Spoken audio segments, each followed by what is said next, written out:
expression right here, x squared plus 8x plus 2. If I asked you to factor that expression, and you can factor expressions, right? Remember how we worked with expressions before we worked with equalities? I could ask you to factor it. What's one nice thing about this thing? What's one nice aspect? The leading coefficient is 1. That's nice, right? But if you try to factor this, what do you quickly run into in your head? It doesn't really work, right? In our terms, right now, we would call this what? We'd probably call this prime, because you're looking for two numbers that multiply together to get 2, but add together to get 8. You can't really find that right now, right? But just because we think it's prime, is it really prime? Is it unfactorable? It isn't. It just means that it's probably factorable with some kind of uglier number than we're used to using when we factor. When you have an expression, you don't have another side. So can you just, for example, like add 5 to this? Because it would change the value, right? If it was an equation, we could, because we could add 5 to both sides. What's the only thing you can do to an expression that doesn't change the value? Make it equal 0.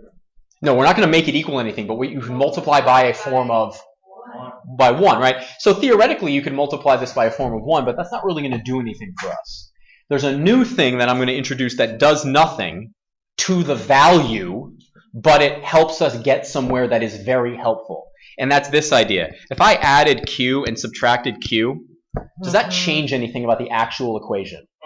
No, it doesn't at all. So I'm just going to tell a story. I'm not really going to give you the point of the story, but you're going to tell me, is it legal what I'm doing, mathematically speaking? Could I add 16 and subtract 16 to this if I wanted to? Yeah. Does it change anything about the actual value? Yeah. Do you agree that they're both the same? Yes. They are. Now here's the thing. If I looked at just these first 3 terms, can you tell me what these factor into? Someone raise their hand and tell me, what does that factor into? X squared plus 8x plus 16. What does that factor into, Dev? X plus 4. Yeah, so it's x plus 4 squared. And what do these go into? Negative 16 plus 2. Minus what? 14. Yeah, it's minus 14. Okay. Interesting. What we've now shown is that this is indeed equal to x plus 4 squared minus 14. So let's try another one. Haven't even given you a name for this, but let's see if you can figure it out.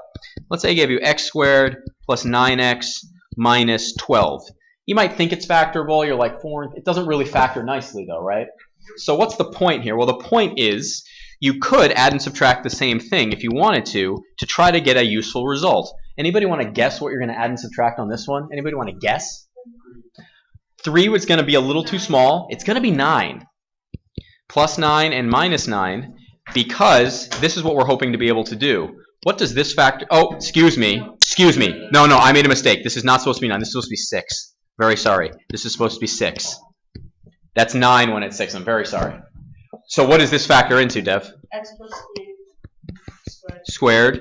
And then what do these come down into? Minus 21. So we've shown that this is equal to x squared plus 6x minus, sorry, x, I can almost write clearly today, I'm very sorry. It comes down to x plus 3 squared minus 21. Let's see if somebody else can come up with the next one. Let's say I had x squared plus, let's say, 8x. Let's make it more fun than that. Let's make it 4x minus 13. Is that even remotely nicely factorable? Yeah, really not. So you have to decide, and I haven't given you a name again, but you can still kind of try to fill in the blanks here. Anybody want to guess what you're going to add and subtract? Someone new. What do you think you're going to add and subtract, Nate? 16. 16 is close. It's too big. You're on the right track. 12. Well, let's try 8. 4. There it is. How do you know? We're going to see in a sec. Hold on. What does this factor into, Hannah? X plus 2 squared. Yeah. And what does this come down to? Minus? Minus 17. So this right here is x plus 2 squared minus 17. So let's look at this for a second here. The magical number that seems to have appeared from nowhere in each of these cases, we're adding 16 and subtracting 16, adding 9, subtracting 9, adding 4 and subtracting 4. Can anybody tell me where they think, are you changing anything? No. But here's the nice thing about it. What happens right here? What does this factor into? Again, this is the same process. The number is a little nastier. Look up here. We had 6 squared, so what went down there? 6. We had, what's 4? 4 is 2 squared, so what went right there? 2. We had, oh, so what's gonna go right inside here? Just 3 over 2 squared. And then the only difference here, you're just cleaning this up. What's the only difference now? It's a little bit more Messy. It's a little bit more messy, but is the math any different? No, it's the same process. You got to clean it up. It's going to be minus 9 over 4. How many fourths are in 2? Oh, come on. How many fourths are in 2? 8 of them. There's 8 of them. So what does this simplify to? X plus 3 over 2 squared minus what? Minus what? Come on, help me. Help me. 17. Minus 1/4. Thank you. Whew. Whew. 9. Wow. Negative 9 plus 8, kids. Woo! Negative 9. Okay, so sit down, please, and you're going to do a few of these on your own for me, okay? You have x squared plus 6x, and then you add 9, right? And subtract 9. So then you end up with trying to factor this, and it factors nicely to x plus 3 squared minus what? 22. Good. The next one is the same exact process, except what's the only thing that's a little bit different? It's a fraction. That's the only thing. It's the same system. You just have a fraction. Great. I don't know why this is not deciding to actually work for me, but it's okay. Just be, there you go. Thank you.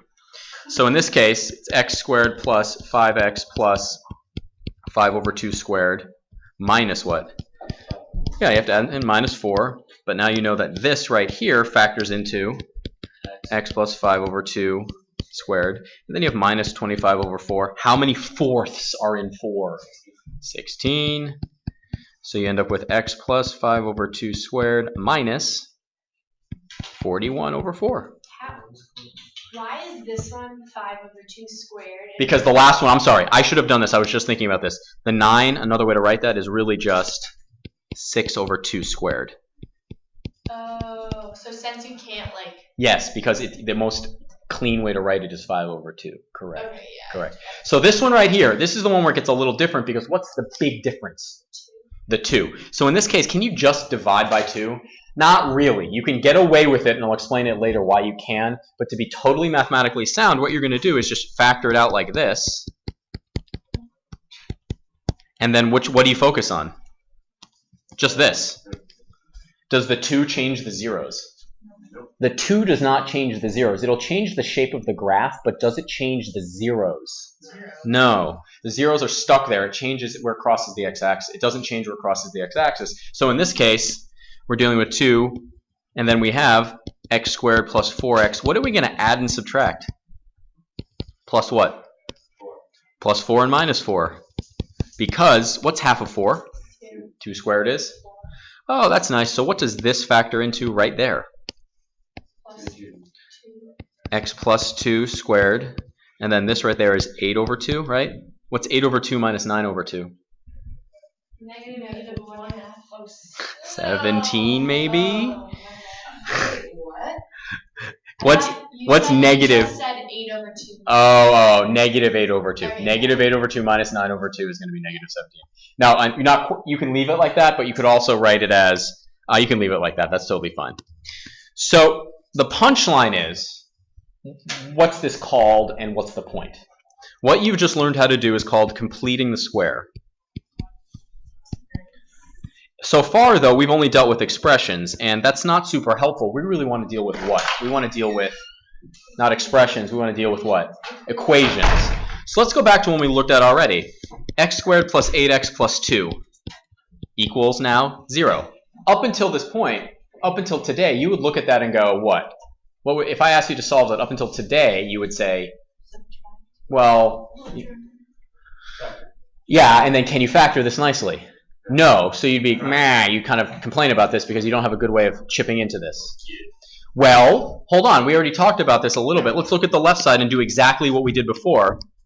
If I wanted to turn this into a perfect square, what do I add and subtract to this one, Mork?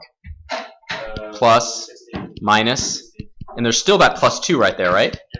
Have I changed the overall value of what's going on? Nope. But what does this factor into right there?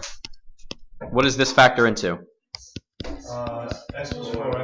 X plus 4 squared, and then what's negative 16 and 2? Minus equals, oh, wait a minute, so therefore x plus 4 squared is equal to 14. What can you do to both sides at this point? No dividing. Square root both sides. This is something where I would sometimes give you an opportunity to come up with half of the answer. When you take the square root of something, what do you have to make sure you take? The square root. True, but what do you have to make sure you consider? X squared equals 9. How many answers does that have? Two. It has 2 answers. What are they? When you do a square root, when you take a square root, when you add a square root in, you need to have the positive and the negative. So you take the square root of both sides here, and what do you end up with? X plus 4 is equal to plus or minus the square root of, we want to isolate x, so what do we subtract from both sides? Negative 4 plus or minus the square root of 14. You're done. This is a question that you would not have been able to solve before. No, it's 2 and 7. 2 and 7 are neither squares, right? Here's the other one last caveat to this. What's the step that I kept on emphasizing at the end that you should do? Check. Yeah. To check this, you have to check 2 answers. What are the 2 answers? The 2 answers are negative 4 plus root 14 and negative 4 minus root 14. You have to take this number and plug it in where? Into x. Does that sound like fun? Not really. I'm going to be just nice to you here and say, unless I specifically ask you, you don't need to check your answers on completing the square questions. Here's an extrapolatory question, a side note question. Let's say you did completing the square and you ended up with a really nice answer like 2 and 7. If you ended up with a nice answer like 2 and 7, what does that mean about the original question? Was it pretty prime or no? No, it would be the opposite. If we end up with a nice answer, that probably means it was what at the beginning? It was a mean beginning. What was our first method? Factoring. Factoring. So if you end up with a nice answer, it probably means it was factorable. True, but just because something is factorable doesn't mean you can automatically recognize it as factorable. No. When you look at something, are you automatically able to immediately see all the possible factorizations? Absolutely not. Completing the square is really useful because it can work on every single quadratic. But is completing the square going to be the easiest way? Always. No. Sometimes it's going to be the only way that's really nice. So sometimes you're going to, I'm just saying, sometimes you're going to do completing the square and you're going to end up with nice answers like 4 and 2. And you'll be like, oh, that was factorable. Let's try another one. Let's try x squared plus 6x minus, I don't know, 15 equals 0. Try solving that with completing the square. Add and subtract 9. Correct. And then you... What does it turn into? X plus? X plus 3 and x. And then minus what? Minus 24. Equals 0. So x plus 3 squared equals 24. Take the square. Yep, so it's going to be negative 3 plus or minus the square root of? 24. Oh. Can you simplify the square root of 24? 2 root what? 6. 2 root 6. Oh my gosh, no way. Oh, that's where I messed up. Done. Could we have left Perfect. it? Could we have left it? No, this is what I want. We just did a whole section on simplifying radicals. I forgot it right there. For some reason I didn't write 2 root 6, I only wrote 6. So no, Where did anybody know where the recording went? Anybody? Huh. It's hiding. It's hiding where? Where'd it go? Man, what the heck? Oh, there it That's our favorite number. is. Combined by the powers No, combined. that's the worst when you choose a number and then I say two. Yes, that I was trying to say. Okay, here we go. Here we go, kids. We'll do smaller ones. Fine. You ready? Ready? How about this? 2x squared minus 7x minus, let's say, I don't know, 13 is equal to 0. We're going to make this as ugly as we can, but watch. Everybody stand up. You're not doing this one. Stop writing. You're going to help me. That's all I want. First of all, I got this. the first step when you're completing the square, you have to make sure something is 1. What do you have to make sure is 1, or your life is going to be sad? Yeah. So what are we going to divide by? 2. So I'm going to say this out because the general form for quadratics is ax squared plus bx plus c. The general form is ax, kids, face forward, stop twitching, please pay attention. Ax squared plus bx plus c. We're going to divide by which? Divide by what? 2. The 2 correlates to which thing up there? The a. Divide by a. So in this case, what's the a value? So if we divide by 2, we end up with, what do we end up with? X squared minus 7. It's minus what? 7 over 2 x minus, oh you did, I'm sorry, equals what? Zero. 0, because what's 0 divided by 2? 0. Ah. So tricky. The second step is add, subtract what?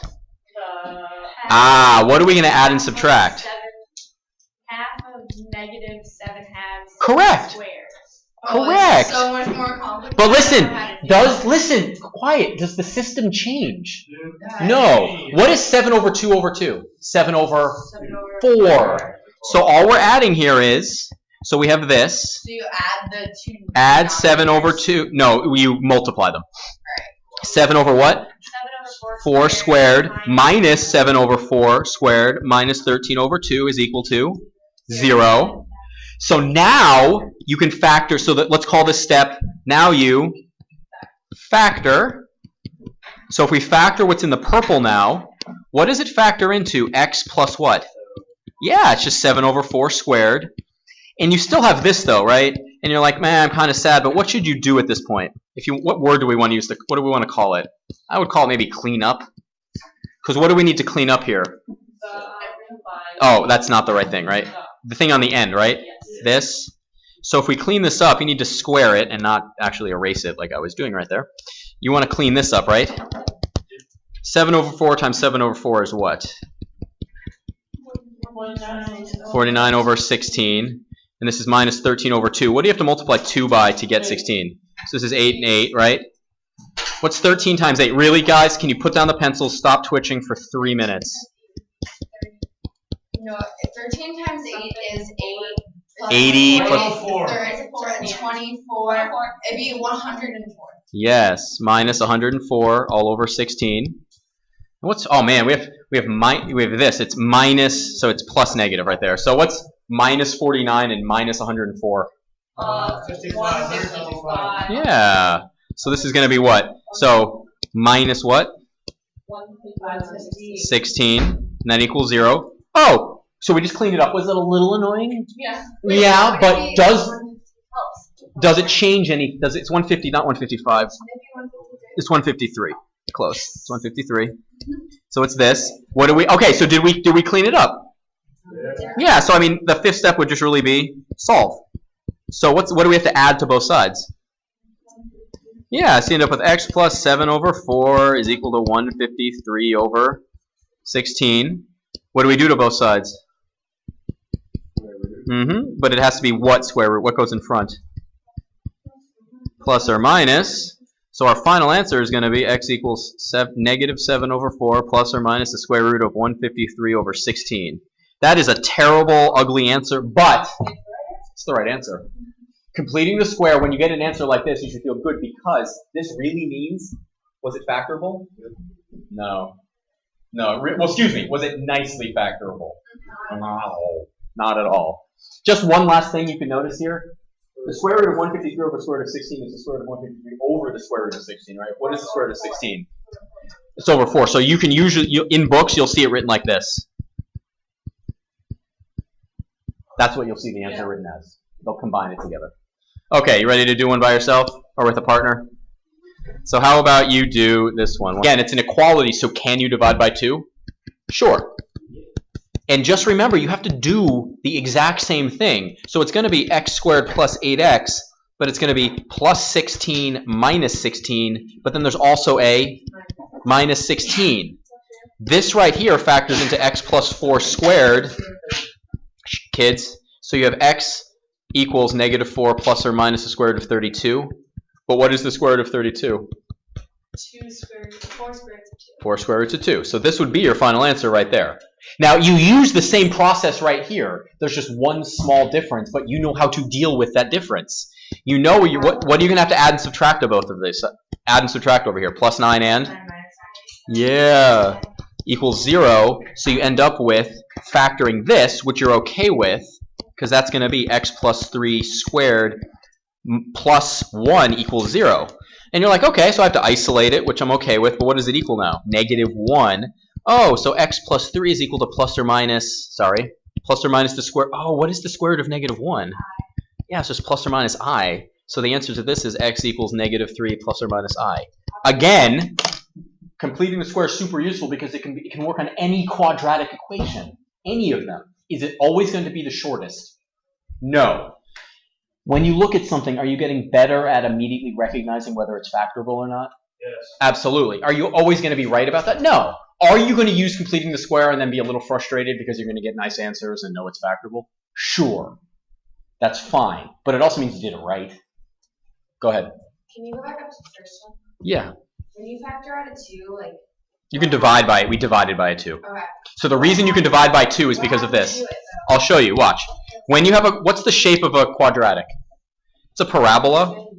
It's a U shape. And we're looking specifically for where it crosses the x-axis. When you divide by 2 or multiply by 2, it changes the shape of the graph, but it doesn't change the zeros. So when you start messing around with a constant, it's going to do things like this. It's going to change it to shallower, or it's going to change it to deeper. But does it ever? It doesn't change these. So it's allowable because it doesn't move what you're looking for. So if I basically, like, once you take it out, you just it completely. If you're only looking for the zeros. Right. If I was asking you to graph it, can you divide by 2? No. Now, let's say I gave you this one right here. X squared plus 5x plus 4 is equal to 0. You would look at this and tell me that it is what? Factorable. Yeah, what does it factor into, Kelly? X plus 1. Correct. Equals. So x is equal to -1 or. So that's one method. That would be factoring. If we wanted to, though, we could write it as plus 5 over 2 squared minus what? 2 squared plus 4 is equal to. So what does that factor into? X plus 5 over 2 squared is equal, plus, sorry. It's going to be minus 25 over 4. How many fourths are there in 16? How many fourths are there in 4? 16. I just said the answer, okay? Plus what? 16 over 9, right? Equals 0. So what do you end up with? X plus 5 over 2 squared. Negative 25 over 4 plus 16 over 4 is what? Negative.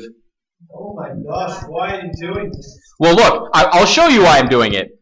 X plus 5 over 2 squared is equal to 9 over 4. What do you do to both sides?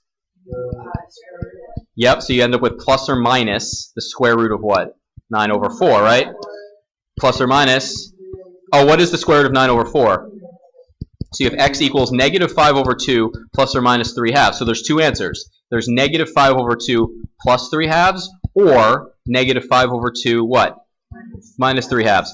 This one right here is equal to negative 2 over 2, which is negative 1. And this right here is equal to negative 8 over 2, which is equal to negative 4. Did we end up with the same answers? Which way is shorter? Definitely the first. This was factoring, right? And what was the second way? Completing the square. Now here's the thing. The point is, should you theoretically get the same answer both times? Yeah. Yes, you should. They're both valid methods. Yes? Why do